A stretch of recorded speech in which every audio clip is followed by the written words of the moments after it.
Assalamualaikum warahmatullahi wabarakatuh. Saya Wiranggara, mahasiswa Hukum Tata Negara, Fakultas Syariah dan Hukum Ekonomi Islam di Institut Agama Islam Negeri Bone. Nah, pada kesempatan kali ini saya akan membahas atau saya akan mengulik bagaimana sih mekanisme pengesahan undang-undang berdasarkan Undang-Undang Nomor 12 Tahun 2011 tentang peraturan perundang-undangan. Check it out. Nah, pada kesempatan kali ini saya akan menjelaskan bagaimana sih mekanisme rancangan undang-undang itu bisa disahkan menjadi undang-undang berdasarkan Undang-Undang Nomor 12 Tahun 2011 pasal 16 sampai 23, 43 sampai 51 dan 65 sampai 71. Nah, pertanyaan awal, siapa sih yang dapat mengajukan undang-undang itu atau yang bisa membuat rancangan undang-undang itu? Ada 3 lembaga. Yang pertama adalah Presiden sebagai kepala negara, kedua DPR sebagai Dewan Perwakilan Rakyat, ketiga DPD sebagai Dewan Perwakilan Daerah. Nah, langkah-langkah untuk pengesahan undang-undang.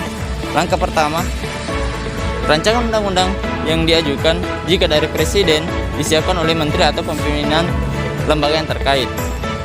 Langkah kedua, RUU selanjutnya dimasukkan ke dalam prolegnas atau program legislasi nasional oleh badan legislasi dalam jangka waktu selama 5 tahun. Langkah ketiga, RUU yang diajukan harus dilengkapi dengan naskah akademik kecuali untuk RUU penetapan peraturan pemerintah pengganti undang-undang atau Perpu menjadi undang-undang serta RUU pencabutan atau Perpu pencabutan. Oke, langkah keempat, pimpinan DPR mengumumkan adanya usulan RUU yang masuk dan membagikan ke seluruh anggota Dewan dalam sebuah rapat paripurna. Langkah kelima, di rapat paripurna berikutnya diputuskan apakah sebuah RUU disetujui dengan perubahan atau ditolak untuk pembahasan lebih lanjut. Nah, poin selanjutnya, jika disetujui untuk dibahas, RUU akan ditindaklanjuti dengan 2 tingkat pembicaraan. Tingkat pembicaraan pertama itu dilakukan dalam rapat komisi, rapat gabungan komisi, rapat badan legislasi, rapat badan anggaran atau rapat panitia khusus.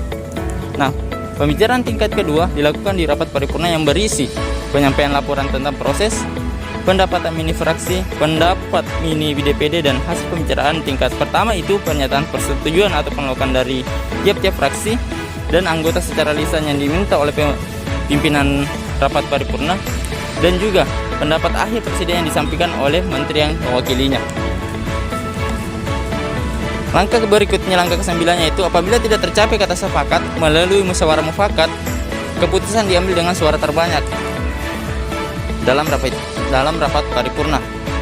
Poin ke-10 itu, bila RUU mendapat persetujuan bersama DPR dan wakil pemerintah, maka kemudian diserahkan ke presiden untuk dibubuhkan tanda tangan sebagai tanda pengesahan. Dalam undang-undang ditambahkan kalimat pengesahan serta diundangkan dalam lembaga negara Republik Indonesia. Langkah selanjutnya, dalam hal RUU tidak ditandatangani oleh presiden dalam waktu selama 30 hari atau 1 bulan terhitung sejak RUU disetujui bersama, RUU tersebut sah menjadi undang-undang dan wajib diundang-undangkan. Dan poin selanjutnya adalah poin ke-12, yaitu RUU dinyatakan tercipta atau adanya RUU terbaru. Sekian dari saya. Wabillahi taufiq wal hidayah. Assalamualaikum warahmatullahi wabarakatuh. Nah, itulah tadi ulasan bagaimana mekanisme rancangan undang-undang diundang-undangkan berdasarkan Undang-Undang Nomor 12 Tahun 2011 tentang peraturan perundang-undangan. Semoga video ini bermanfaat. Wabillahi taufiq wal hidayah. Assalamualaikum warahmatullahi wabarakatuh.